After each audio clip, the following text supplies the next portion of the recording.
Hello friends, എല്ലാവർക്കും സുഖമല്ലേ? നമ്മൾ ഇന്ന് ഡിസ്കസ് ചെയ്യാൻ പോകുന്ന കാര്യം എന്താണെന്ന് വെച്ചാൽ ഈ ആണവ ഊർജം എന്ന് കേൾക്കുമ്പോൾ തന്നെ നമുക്കറിയാം ഈ ആറ്റം ബോംബ് അങ്ങനെയുള്ള കുറേ കാര്യങ്ങളായിരിക്കും നമ്മളെ മനസ്സിൽ വരുന്നത്.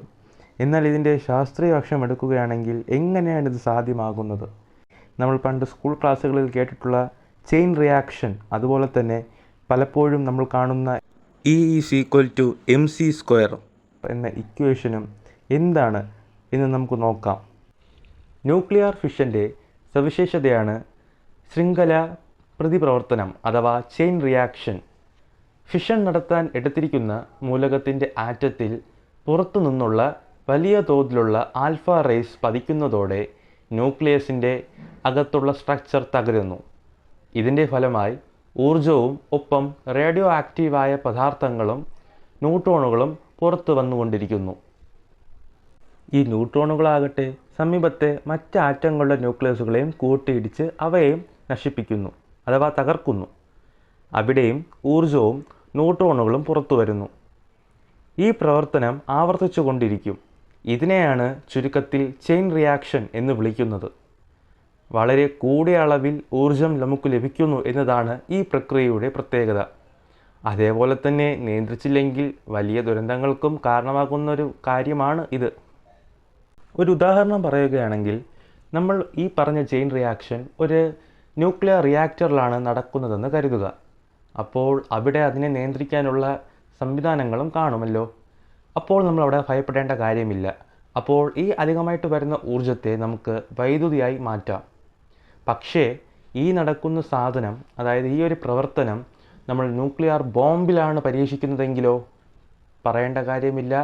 അതിൻ്റെ ഒരു കാഴ്ച നിങ്ങൾ പല ചിത്രങ്ങളിലും കണ്ടിട്ടുണ്ടാകും. അതെ, അത് വീഴുന്നത് എവിടെയാണോ ആ പ്രദേശം പിന്നെ ബാക്കി ഉണ്ടാകില്ല.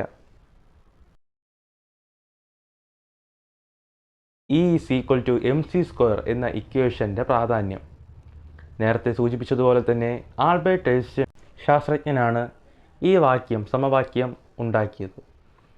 അപ്പോൾ ഈ സമവാക്യത്തെക്കുറിച്ച് പറയുകയാണെങ്കിൽ, ഒരു വസ്തുവിൻ്റെ മാസ്, ആ മാസിനെ ഊർജമാക്കി മാറ്റുന്നതാണ് ഈ ഇക്വേഷൻ പറയുന്നത്.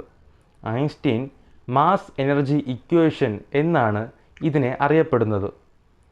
ഈ സമവാക്യത്തിൽ E എന്ന് സൂചിപ്പിക്കുന്നത് എനർജി അഥവാ കൈനറ്റിക് എനർജിയാണ്. M എന്നത് മാസിനെയും പ്രകാശത്തിൻ്റെ വേഗതയാണ് C എന്നുകൊണ്ട് ഉദ്ദേശിക്കുന്നത്. ഭൗതിക രൂപങ്ങളായ പദാർത്ഥവും ഊർജവും ഈ സമവാക്യത്തിലൂടെ വ്യക്തമാക്കി തരുന്നു. പദാർത്ഥത്തെ ഊർജമായും തിരിച്ചും നമുക്ക് മാറ്റാം. ഏറ്റവും ഉത്തമ ഉദാഹരണമായി നമുക്ക് പറയാൻ സാധിക്കുന്നത്, സൂര്യനിലെ ഈ ഊർജോൽപാദനവും നടക്കുന്നത് നമ്മൾ നേരത്തെ പറഞ്ഞ E=mc² എന്ന ഐൻസ്റ്റീൻ്റെ സമവാക്യം അനുസരിച്ചാണ്. ഈ വീഡിയോ കൂട്ടുകാർക്കെല്ലാം ഇഷ്ടപ്പെട്ടു എന്ന് ഞാൻ വിശ്വസിക്കുന്നു. ഇഷ്ടപ്പെട്ടവർ നിങ്ങളുടെ സുഹൃത്തുക്കൾക്കും ഈ വീഡിയോ അയച്ചു കൊടുക്കുക.